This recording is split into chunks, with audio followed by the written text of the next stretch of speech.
Assalamualaikum warahmatullahi wabarakatuh.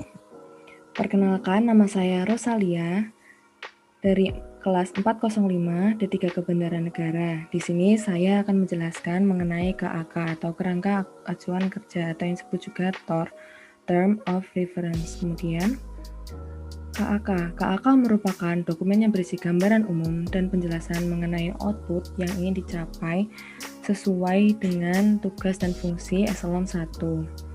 KAK sendiri memuat latar belakang, penerima manfaat, strategi pencapaian, waktu pencapaian, biaya yang diperlukan. Kemudian, KAK itu terdapat dua jenis yang diperuntukkan untuk KAK, yaitu ada KAK dalam kerangka angka dasar dan KAK dalam kerangka inisiatif baru. KAK dalam kerangka angka dasar itu diperuntukkan bila terdapat perubahan pada level komponen output. Sedangkan dalam inisiatif baru, KAK diperuntukkan bila output yang diajukan secara signifikan berbeda dengan output yang sudah ada. Lalu, untuk KAK sendiri, itu terdapat 5 komponen penting. Yang pertama, ada latar belakang, kemudian penerima manfaat, ada strategi pencapaian keluaran, waktu pencapaian keluaran, ada biaya yang diperlukan. Kemudian, untuk latar belakang sendiri, dia itu berisi dasar hukum yang menjadi dasar keberadaan kegiatan dan gambaran umum kegiatan.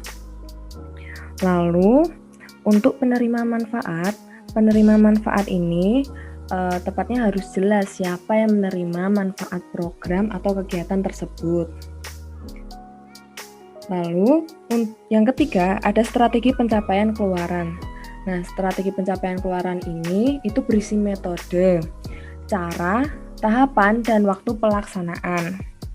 Cara pelaksanaannya itu sendiri bisa berupa kontraktual ataupun swakelola.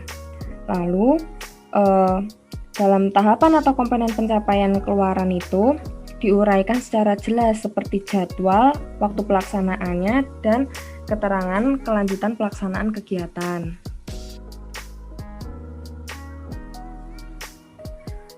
Kemudian untuk waktu pencapaian keluaran. Waktu pencapaian keluaran output ini kegiatan yang direncanakan. Jadi waktu pencapaian output tersebut memang kegiatannya itu direncanakan secara pasti. Yang kelima yaitu biaya yang diperlukan. Untuk biaya yang diperlukan sendiri itu menginformasikan perkiraan biaya atau jumlah anggaran untuk mencapai keluaran kegiatan dengan nominal yang dirinci dalam RAB.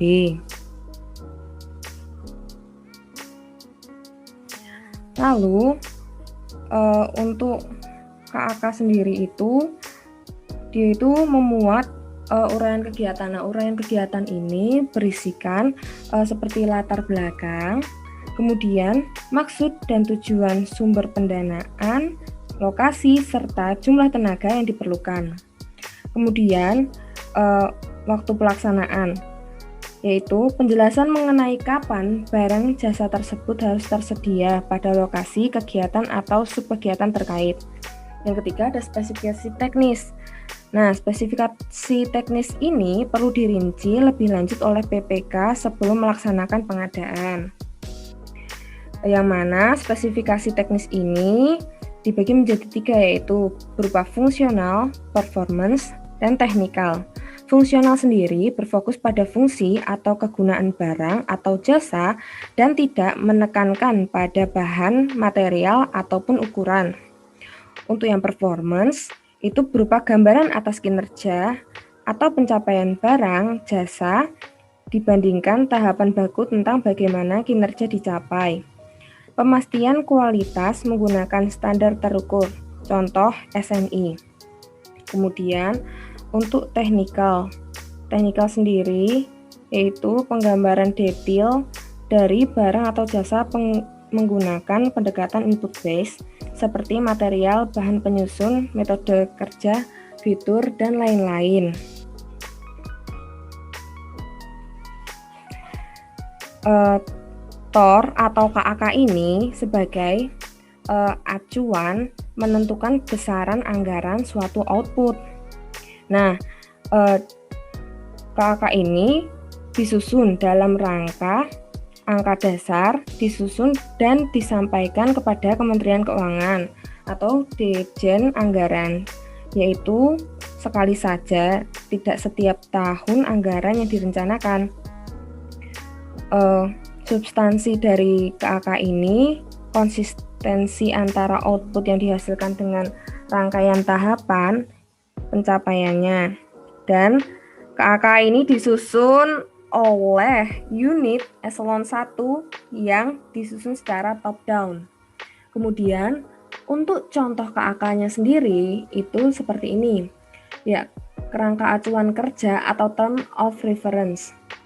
Itu untuk baris yang pertama ada kementerian negara atau lembaga. Untuk yang baris kedua diisi untuk unit eselon 1, berasal dari mana. Lalu yang ketiga itu berisi program. Baris keempat itu sasaran program. Baris kelima itu ada indikator kinerja program. Baris keenam ada kegiatan. Baris ketujuh sasaran kegiatan. Baris ke-8 itu indikator kinerja kegiatan.